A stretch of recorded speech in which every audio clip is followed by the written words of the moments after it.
যমুনার সামনে তারা যত লোক নিয়ে এসেছে তার 4 গুণ লোক তো আমরাও নিয়ে যেতে পারি, নিয়ে যেতে পারি। তো যখন আমাদের নিষিদ্ধ করে দিবে তখন আমাদের তো হারানোর কিছু নাই, আমাদের তখন হারানোর আর কি থাকবে?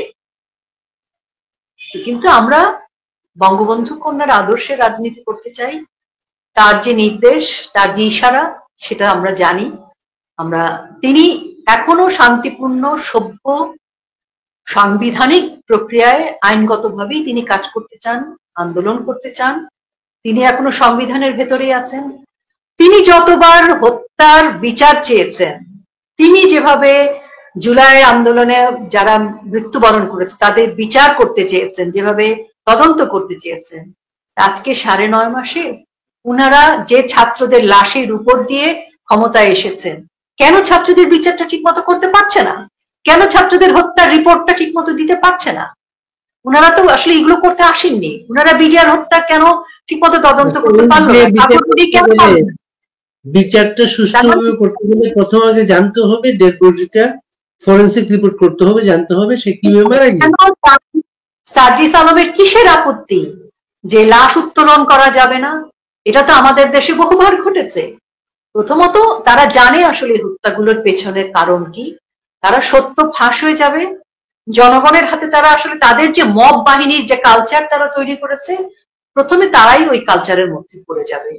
তো সেই কারণেই ওনারা আসলে আওয়ামী লীগকে নিষিদ্ধ করতে চায় হচ্ছে দেশটাকে, তাদের যে এজেন্ডা আছে, দেশটাকে যেখানে যেখানে বিক্রি করা প্রয়োজন, মানে খণ্ড বিখণ্ড করা প্রয়োজন, আওয়ামী লীগ সেখানে বড় বাধা। আওয়ামী লীগকে নিশ্চিহ্ন না করলে ওনারা ওনাদের এজেন্ডা পরিপূর্ণ করতে পারবে। সেখানে আওয়ামী লীগ বাধা, আওয়ামী লীগ দেশের প্রশ্নে বাধা, ওনাদের যে কোনো অন্যায় অবিচার নিপীড়নের জন্য আওয়ামী লীগ বাধা। সে কারণে আজকের এই প্রচেষ্টা, কিন্তু আমি মনে করি না যে আমরা বিচলিত। আওয়ামী লীগ, যুবলীগ, স্বেচ্ছাসেবক লীগ আমাদের নিষিদ্ধ, তার মানে একজন নিষিদ্ধ লোকের নিষিদ্ধ নিয়ে আমরা আসলে বিচলিত না। এটা হচ্ছে রুকিয়া প্রাচী একটা মাঝখানে হঠাৎ করে একটা কথা উঠলো না, রিফাইন আওয়ামী লীগ। রিফাইন আওয়ামী লীগ করা হবে, রিফাইন আওয়ামী লীগ করা হবে এই সাবেক রাষ্ট্রপতি আব্দুল হামিদের নেতৃত্বে। উনি সম্ভবত সম্মতি দেননি বলে উনি বাইরে চলে গিয়েছেন। উনি চলে যাওয়ার পরে কেন গেল? পুলিশের বেশ কয়েকজন কর্মকর্তাকে ব্যবস্থা নেওয়া হয়েছে, কিন্তু আমরা খোঁজ নিয়ে জেনেছি উনাকে বাংলাদেশ সেনাবাহিনীর একটা দল ওনাকে একেবারে বিমানে আসনে বসিয়ে দিয়ে এসেছেন, বাংলাদেশ সেনাবাহিনীর একটা দল। এবং তারাও তার নিরাপত্তার জন্য দায়িত্বপ্রাপ্ত ছিল, কারণ সাবেক রাষ্ট্রপতি হিসেবে তিনি কিছু প্রোটোকল পান। তার পাসপোর্টটা হচ্ছে লাল পাসপোর্ট, পাসপোর্টটা লাল পাসপোর্ট। এবং তার সাথে শুধু উনি যান নাই, উনার ছেলে, উনার আসনে যিনি এমপি হয়েছেন উনিও দিয়েছেন। উনি অসুস্থ মানুষ, মাঝখান দিয়ে সিএমএইচে চিকিৎসা ছিলেন কিছুদিন, এখানে সম্ভবত চিকিৎসাটা ভালো হচ্ছিল না, উল্টো উনাকে গ্রেপ্তার করা হতো এমন একটা ধারণা দেওয়া হচ্ছিল। অথচ উনি একটা খুবই বয়স্ক মানুষ, উনি এই মুহূর্তে উনার যদি জেলে নেওয়া হয় উনি বাঁচবেন না আর কি। একটা মানুষ বাংলাদেশে এই একটা সাবেক রাষ্ট্রপতি জীবিত অবস্থায় আছেন, সাবেক রাষ্ট্রপতি জীবিত নাই এই মুহূর্তে কেউ। জমিরুদ্দিন সরকার একজন আছেন, উনি ভারপ্রাপ্ত রাষ্ট্রপতি ছিলেন, পূর্ব রাষ্ট্রপতি ছিলেন না। সেই মানুষটা চিকিৎসার জন্য বাইরে গেলেন বা বাইরে নিয়ে যাওয়া হলো, যে কথাবার্তা যে ল্যাঙ্গুয়েজ গুলো ব্যবহার করা হলো বাংলাদেশের রাজনীতিতে, মানে কি একটা বাজে নজির তৈরি হচ্ছে রুকিয়া প্রাচী। হ্যাঁ, আমরা আসলে আমাদের বাংলাদেশের যে প্রত্যেকটা দেশের তো একটা ইমেজ থাকে, যে আমাদের বিলে শাপলা ফুটে আছে, আমাদের সরিষা ক্ষেত থাকে না, মানে একটা ইমেজ থাকে প্রত্যেকটা দেশের। এবং প্রত্যেকটা দেশের কিন্তু একটা আচরণগত ইমেজও থাকে, একটা ঐতিহ্য থাকে, ইতিহাস থাকে। তো আজকের বাংলাদেশে সেটি নেই, সবকিছু শেষ হয়ে গেছে। আজকে কে কার সাথে কিভাবে কথা বলছে, ভাষা, আচরণ, শিষ্টাচার, সমস্ত কিছু শেষ।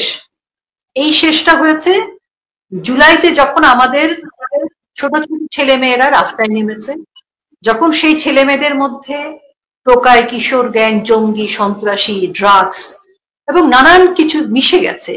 এবং ছাত্রদের আড়ালে কিছু কোমলমতি শিক্ষার্থী তো সত্যি ছিল, এদের আড়ালে যখন অনেক মানে ওটাকে কি বলবো, ভদ্র ভাষায় বলতে গেলে অনেক আবর্জনা যখন ঢুকে গিয়েছিল, তো তখন কিন্তু আবর্জনাটার কারণে আমরা দেখলাম যে আমাদের প্রকৃত আমাদের সন্তান যারা, তারা কিন্তু আসলে একটা সময় পরে আবেগে যখন বুঝতে পেরে তারা কিন্তু ঘরে ফিরে গেছে।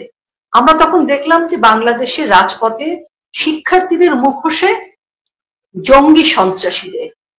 তো তারপর থেকে আমরা দেখলাম যে বাবাকে অসম্মান করছে, শিক্ষককে অসম্মান করছে, মুক্তিযোদ্ধাদের অসম্মান করছে, নারীদেরকে অসম্মান করছে, মাকে অসম্মান করছে, বোনকে করছে, সন্তানকে করছে।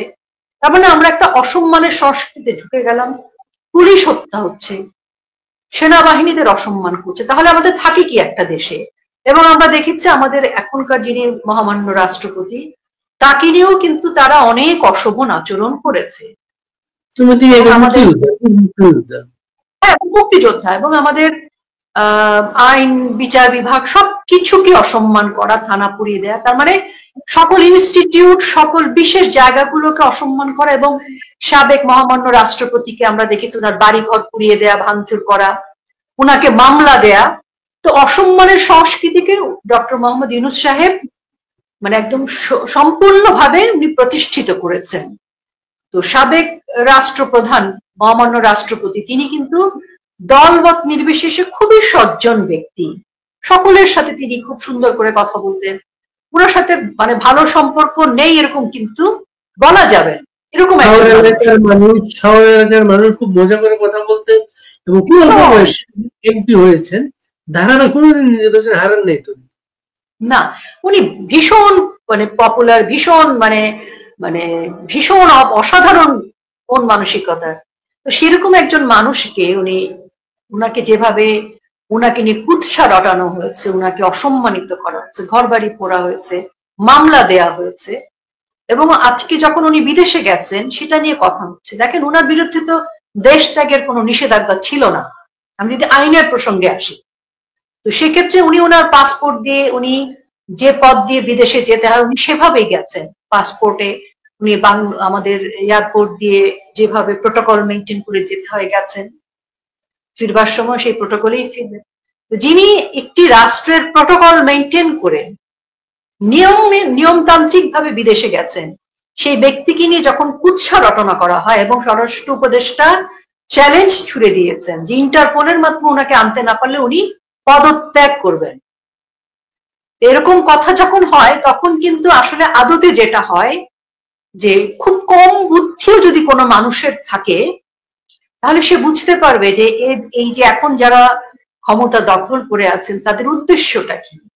মানে যখন একজন স্বরাষ্ট্র উপদেষ্টা এই পর্যায়ে চলে যায় তখন বিষয়টা কিন্তু প্রশাসনিক না, বিষয়টা রাষ্ট্রীয় না, বিষয়টা হচ্ছে ব্যক্তিকেন্দ্রিক প্রতিহিংসা। তো বাংলাদেশের ব্যক্তিকেন্দ্রিক প্রতিহিংসাটা যখন এরকম একটা নৃশংস পর্যায়ে চলে যায় এবং মানে সাবেক মহামান্য রাষ্ট্রপতির প্রতি যে বাক্য ছুড়ে দেয়া, এখন মনে করেন যে তাহলে একজন সাধারণ মানুষকে বুঝতে হবে যে দেশের মহামান্য রাষ্ট্রপতি সাবেক এবং বর্তমান দুজন মহামান্য রাষ্ট্রপতি যে কোনো মুহূর্তেই তাদের কাছে সবচাইতে ঝুঁকিপূর্ণ, তাদের জীবনের নিরাপত্তা নেই এই ক্ষমতাবাজ দখলবাজদের কাছে। দুজন মহামান্য রাষ্ট্রপতি, একজন বর্তমান এবং একজন সাবেক, যাদেরকে কম মানে মিনিমাম সম্মানটুকু করছে না, মিনিমাম প্রোটোকল দেখানোর সৌজন্য বোধ করছে না, তাহলে এই মানুষগুলো জনগণের জন্য, রাষ্ট্রের জন্য কতটা ক্ষতিকর, ভয়ঙ্কর হতে পারে, হিংস্র হতে পারে। যারা এই ধরনের শিষ্টাচার বিবর্জিত হয়, রুচি বিবর্জিত হয়, যারা কথায় কথায় বঙ্গভবনে যারা যাচ্ছে ঘেরাও করবার জন্য বর্তমান মহামান্য রাষ্ট্রপতির বিষয়ে, তাদেরকেও তারা থামাচ্ছে না, সেই হুমকি যারা দিচ্ছে তাদেরকে কোনো ব্যবস্থা গ্রহণ করছে না। এবং সাবেক মহামান্য রাষ্ট্রপতির ঘর বাড়ি পুড়ে দেওয়া, তার বিরুদ্ধে মামলা করা, তার বিরুদ্ধে চিকিৎসার ক্ষেত্রেও তারা পৃষ্ঠপোষকতা করছে। তাহলে দেশের জনগণ যে উত্তর পাওয়া দরকার সেটি পাচ্ছে এবং প্রকারান্তরে যেটি হচ্ছে ডক্টর মোহাম্মদ ইউনূস এবং তার যে পুরো বাহিনী ABCD সহ, মানে এনসিপি থেকে শুরু করে উনার যারা, সবই তো উনার আসলে, উনার দুই হাতের যে 10 আঙুল, এই 10 আঙুলের 10 বাহিনী, 32টা বাহিনী উনার আছে, 32টা দল নিয়ে উনার একটা জোট। এরা সকলে মিলে বাংলাদেশের জন্য কতটা বাংলাদেশকে তারা ভালোবাসছে, বাংলাদেশের শিষ্টাচারকে ভালোবাসছে, সৌজন্যতাকে, ভদ্রতাকে, আচরণকে, সেটা মানুষ এখন 2 দিয়ে 4 করতে যাচ্ছে। এই সত্য প্রকাশে আপনার কি মনে হয় আওয়ামী লীগ ভাঙার যে চেষ্টা ছিল, চক্রান্ত ছিল, সেটা ভেস্তে যাওয়ার কারণেই আজকে আওয়ামী লীগকে নিষিদ্ধ করার দাবিটা সামনে এসেছে? হ্যাঁ, ওনারা তো অনেক ভাবে চেষ্টা করছেন। ডক্টর মোহাম্মদ ইউনূস সাহেব একদিন তার বক্তৃতায় খুব স্পষ্ট করে বলেছেন, আমাদের সাথে চলে আসবে কেউ কেউ, না হলে বাকিদের আমরা নিশ্চিহ্ন করে দিব। আবার উনি একদিন একটা বক্তৃতা বলছেন যে ওনাকে প্রশ্ন করছে যে কেন আওয়ামী লীগের বিচার করছেন না, কেন ধরছেন না, তোমাদের গ্রামে যে আওয়ামী লীগ আছে তাদের কিছু করতে পেরেছো তোমরা? এ কথার মানে হচ্ছে গ্রামে যারা আছে তাদেরকে পিটাও। তো এই যে ধরেন পিটিয়ে হামলা করে মামলা করে চেষ্টা করেছেন, হামলা মামলা দিয়ে তাদেরকে তাদের দলে ফেরানোর চেষ্টা করেছেন, স্থানীয় সরকার নির্বাচন দেওয়ার নাম করে কিন্তু ভোট দিয়েছেন। শান্তিতে নোবেল পুরস্কার দেওয়া হচ্ছে এমন একটা লোককে। এবং দেখেন, স্থানীয় সরকার নির্বাচন দিচ্ছে কিন্তু তৃণমূলের যারা জনপ্রতিনিধি তাদেরকে দলে ফেরানোর জন্য। এটা হচ্ছে টোপ। সেটা দিয়েও যখন দেখছে হচ্ছে না, তারপরে যখন দেখছে যে মানুষকে গণহত্যাকারী ফ্যাসিস্ট বলে কোনো লাভ হচ্ছে না, জনগণ বুঝে ফেলছে, জনগণ কথার প্রতিবাদ করছে, তখন তারা শুরু করলো রিফাইন্ড আওয়ামী লীগ। আমরা তো আগে শুনেছি রিফাইন্ড সুগার, রিফাইন্ড কার্বোহাইড্রেট, তো এখন আমরা শুনছি রিফাইন আওয়ামী লীগ। তো ওই যে আমি বললাম, আওয়ামী লীগ হচ্ছে হিমালয়ের চূড়ার মতো একটা উঁচু, অনেক, হিমালয়ের চূড়াও জয় করা যায়, কিন্তু আওয়ামী লীগকে পুরো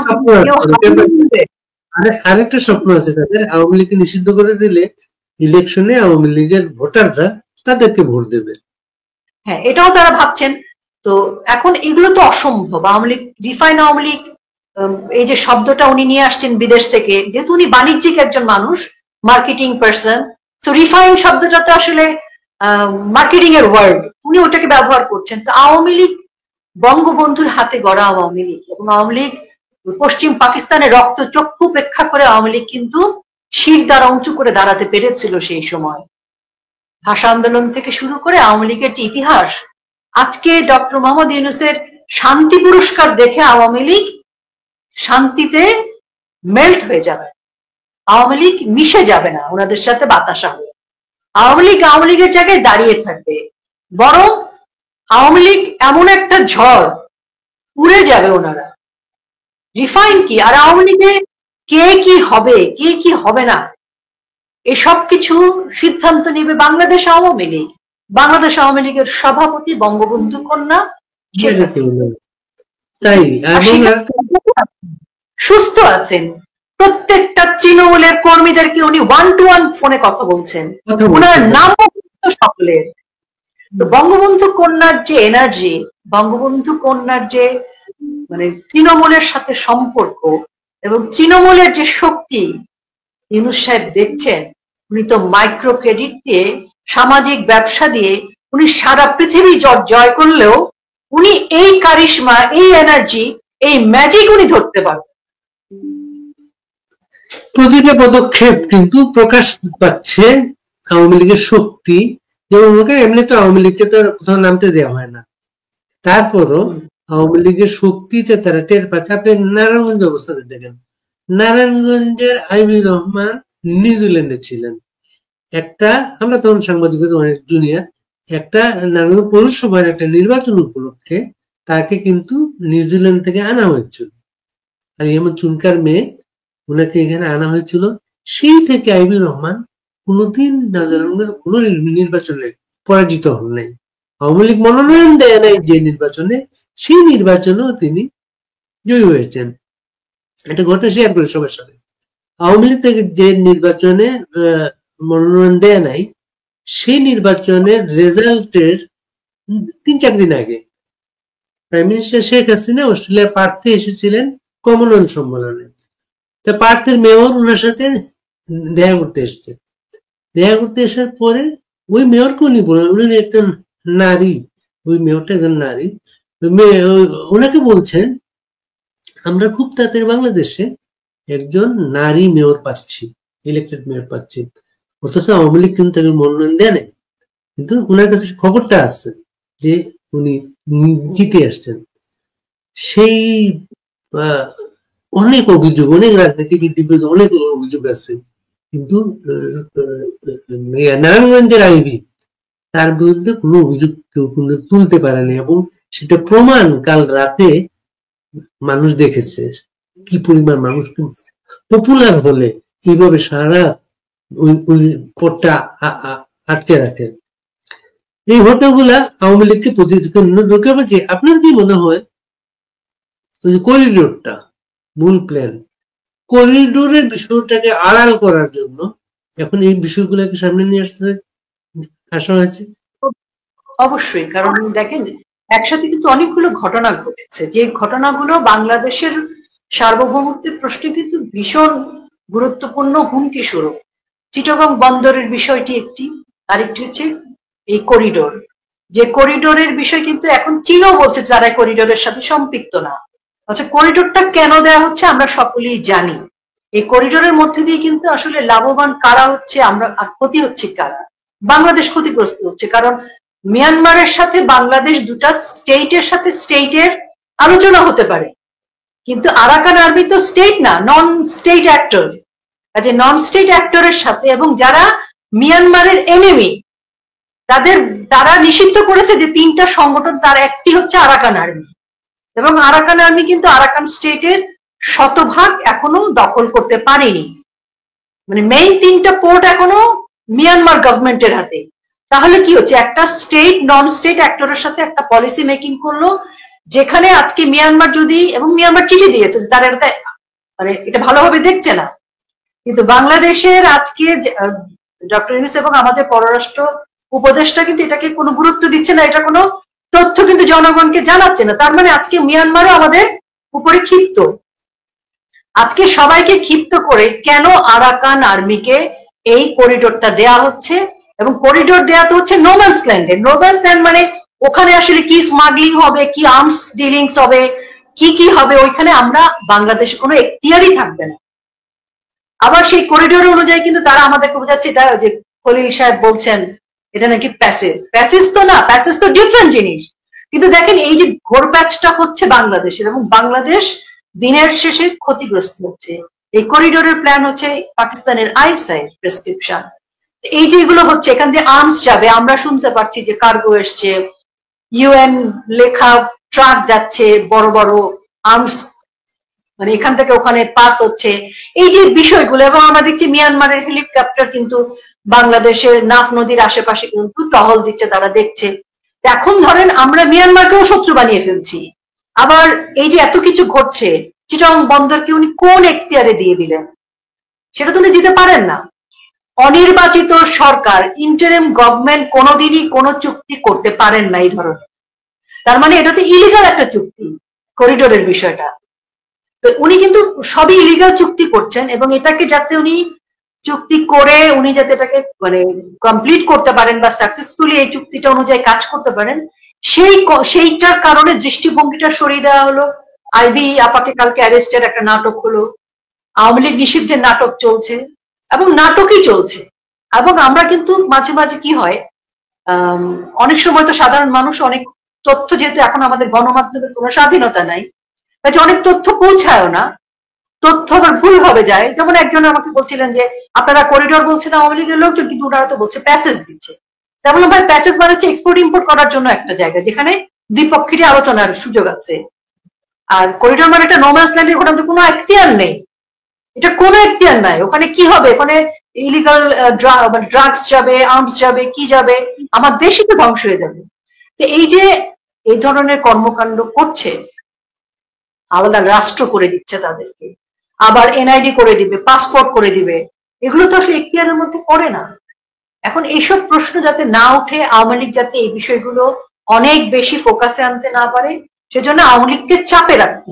আওয়ামী লীগ নিষিদ্ধের কথা বললে আওয়ামী লীগ চাপে পড়বে, রিফাইন আওয়ামী লীগের কথা বলে আওয়ামী লীগের লোকজনকে অসম্মান করলে আওয়ামী লীগ একটু চাপে পড়বে, আওয়ামী লীগের নেতা কর্মীদের মধ্যে একটা বিভাজন তৈরি হতে পারে। কিন্তু আওয়ামী লীগের বিভাজনের কোনো সুযোগই নেই, কারণ আওয়ামী লীগ, রিফাইন আওয়ামী লীগ এই শব্দটা, আওয়ামী লীগ হচ্ছে তৃণমূলের নেতা কর্মীরা, আমরা হচ্ছে খেটে খাওয়া মানুষের দল, এখানে রিফাইন বলে কোনো কথা নাই। আমরা রিফাইন কার্বোহাইড্রেটে বিশ্বাস করি না, আমরা ভাই ভাত খাওয়া মানুষ, ধান থেকে চাল হবে, চাল থেকে ভাত হবে। তো সেই খেটে খাওয়া তৃণমূলের আওয়ামী লীগ, সেখানে রিফাইন কথাটা উনি বিদেশ থেকে এনে ছেড়ে দিলে কোনো লাভ নাই। এখন করছে এইসব কারণেই আমাদের দেশটা একটা ঝুঁকির মধ্যে ফেলে দেয়া। দেখেন ভারত পাকিস্তানে কি হচ্ছে, এখানে কিন্তু এনসিপির লোকজন তাদের বক্তব্য হচ্ছে সার্বভৌমত্ব রক্ষা করতে, কিন্তু পাকিস্তানের সার্বভৌমত্বে আমাদের কি, পাকিস্তানের বিষয়ে আমাদের কি, যেন এটা পূর্ব পাকিস্তানের মানে তারা যেভাবে বক্তব্য দিচ্ছে জিনিসগুলো স্পষ্ট যে তারা কাদের হয়ে বাংলাদেশে আছে। উনারা বাংলাদেশে বলা যায় যে প্রবাসী বাঙালি, উনারা বাংলাদেশি না, প্রবাসী বাঙালি।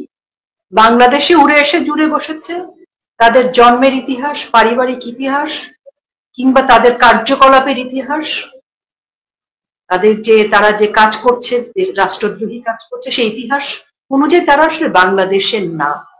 বাংলাদেশের হলে তো বুকের মধ্যে ধাক্কা লাগার কথা যে আমার দেশে এরকম কাজ হবে, আমার দেশে এরকম হবে, এটা তো কষ্ট হওয়ার কথা, বুকের মধ্যে মোচড় দেওয়ার কথা, চোখে পানি চলে আসার কথা, সেটা তো ওনাদের হচ্ছে না। রেজওয়ানা উনি পরিবেশ উপদেষ্টা বলছেন মানচিত্র নতুন করে আঁকতে হবে না, 30 লাখ শহীদের রক্ত দিয়ে আঁকা মানচিত্র নতুন করে আঁকার কোনো অধিকার রেজওয়ানাদের নাই, কোনো অধিকার নাই। উনি সেই আব্বুর মেয়ে যে, উনি তো আব্বুর আদর্শ বাস্তবায়ন করবেন। এটাই বললাম যে জন্মের ইতিহাস, কর্মের ইতিহাস, সব ইতিহাস মিলেই তারা আসলে বাংলাদেশের না। আর তারা নির্বাচন দিবে না, তারা নির্বাচন দিবে না, সংস্কার একটা আমাদের এখানে একজন সাংবাদিক এসেছিলেন, ভারতের খুব বিখ্যাত একজন সাংবাদিক, উনি একটা কথা এখানে বলে গেছেন যে নির্বাচন দেওয়ার জন্য, বাংলাদেশের গণতন্ত্রের জন্য আমেরিকানরা ইউনুসকে ক্ষমতায় আনে নাই, তারা ক্ষমতায় এনেছে তাদের করিডোরের জন্য, তাদের পারপাস সার্ভ করার জন্য। প্রজ্ঞা প্রাচী, আপনি তো প্রথম দিন থেকে উচ্চকণ্ঠ, আপনি কিন্তু খুব তাড়াতাড়ি নিষিদ্ধ আওয়ামী লীগের নেত্রী হয়ে যাবেন। আপনার কিন্তু গ্রেফতারের ঝুঁকিটা আরো বেড়ে যাবে, সাবধান থাকতে হবে কিন্তু আপনাকে। আমি আপনার সাথে একবার বলেছিলাম যে ভয় পেতে পেতে মানুষ ভয়কে জয় করে ফেলে, আমরা ভয়কে জয় করে ফেলেছি। আর আমরা সবাই বঙ্গবন্ধুর কর্মী, যে নেতা জীবনের দীর্ঘ সময় মানে কারাগারে কাটিয়েছেন, আর বঙ্গবন্ধুর কন্যা নিজের আরামায়েশ ফেলে বাংলাদেশে ফিরে এসেছিলেন আমাদের জন্য, এবং যতটুকু করা সম্ভব একজন মানুষের জীবনে তার চেয়ে বেশি তিনি করেছেন। বঙ্গবন্ধু কন্যা বাংলাদেশে ফেরত না আসলে এই বাংলাদেশ কোথায় থাকতো? তো সেই বঙ্গবন্ধু কন্যাকে বাংলাদেশের কিছু রাষ্ট্রদ্রোহীরা অসম্মান, অপমানিত জীবনের ঝুঁকিতে ফেলে উনাকে স্থানান্তরিত হতে হয়েছে। তো সেই বঙ্গবন্ধু এবং বঙ্গবন্ধু কন্যার সৈনিক ভয়কে জয় করেছি। এবং আপনার এখানে যখন 32 বুলডোজার দিয়ে ঘুরিয়ে দেওয়া হয়েছিল, যদি ভুল না করে থাকি, বলেছিলাম যে জান দেব কিন্তু দেশ দিব না। তো আমার দাদার বাড়ির গেটে অনেক বড় করে লেখা মুক্তিযোদ্ধার বাড়ি। আমাদের বাড়িতে 3 জন মুক্তিযোদ্ধা, এবং আমাদের বাড়ি তখন পুড়িয়ে দেওয়া হয়েছিল যুদ্ধের সময়। এবং আমার মিরপুরে যে বাড়িতে আমি বড় হয়েছি, আমার বাবা 75 সালের দিকে মিরপুরে শ্রমিক লীগের প্রেসিডেন্ট ছিলেন। তো বঙ্গবন্ধুকে যেদিন সপরিবারে হত্যা করা হয়, তারপর থেকে প্রতিদিন দেখেছে আমাদের বাড়ি ভাঙচুর হয়েছে। এই বাড়ি ভাঙচুর, লুটপাট কিন্তু আমি 75 সালেও দেখেছি, যখন আমি ছোট, কিন্তু হয়েছে আমাদের বাড়িতে ভাঙচুর। এবং আমার বাবাকে দেখেছি আত্মগোপনে থাকতে। এগুলো দেখে বড় হয়েছে। তখন খুর দিয়ে পেটটা এফোর ওফর হয়ে গেছে, হকি স্টিক দিয়ে মাথা ফাটিয়ে দিয়েছে। ইভেন আমার বাবাকেও খুর দিয়ে পেট এফোর ওফর করে দেওয়া হয়েছিল, হকি স্টিক দিয়ে মাথায় বাড়ি দেওয়া হয়েছিল। তো আমি এগুলো দেখে বড় হয়েছে, এবং আমার নিজের চয়েসেই আমি কিন্তু আজকে আওয়ামী লীগের কর্মী। আমার সুযোগ ছিল বিদেশ চলে যাওয়ার, আমি বিদেশ যাইনি, যাব না। আওয়ামী লীগকে নিষিদ্ধ করবে কি করবে না আমি জানি না, কিন্তু আওয়ামী লীগের আজকের এই কঠিন সময়, বাংলাদেশের এই সময় আমি এই যুদ্ধটা করতে চাই, এবং এই যুদ্ধটা আমি অনেক আনন্দের সাথে করছি। আমার কোনো অনুশোচনা নেই যে মারা গেলে মারা যাব, এবং আমি মনে করি আমি সৌভাগ্যবান যে আমি স্বাধীনতার বিপক্ষের এই দেশদ্রোহীদের তাড়ানোর জন্য এই যে আরেকটা যুদ্ধ, এই যুদ্ধে আমি একজন কর্মী হিসেবে কাজ করছি। আমার ভয় নেই। এরকম এই একই কথা বাড়ি ভাই আমি একা বলছি না, আপনি দেখবেন এই কথা কোটি কোটি তৃণমূলের কর্মীরা এ কথাটা আপনাকে নানান ভাবে নানান ভঙ্গিতে বলবে। এটা আমাদের ভাষা, আমাদের স্লোগান, আমরা জান দেব কিন্তু দেশ দিব না, এবং শেখ হাসিনার কর্মী ছিলাম, থাকবো। রোকেয়া প্রাচী, 5 আগস্ট পরে যে ঘটনাগুলো ঘটে চলেছে নিউটনের থার্ড লর মতো, প্রত্যেক ক্রিয়ার সমান এবং বিপরীত প্রতিক্রিয়া আছে। এই বিপরীত প্রতিক্রিয়ায় আমরা কিন্তু একজন রোকেয়া প্রাচীকে পেয়েছি। রোকেয়া প্রাচী দেখা দেখি অনেকে এগিয়ে এসছেন, অনেক অনেক মুখ আমাদের সামনে। সাবধান থাকবেন রোকেয়া প্রাচী, আপনি অনেকের সাহসের প্রতীক। সাবধান থাকবেন, ভালো থাকবেন। অনেক ধন্যবাদ। আমাদের সকলের জন্য দোয়া করবেন। জয় বাংলা, জয় বঙ্গ।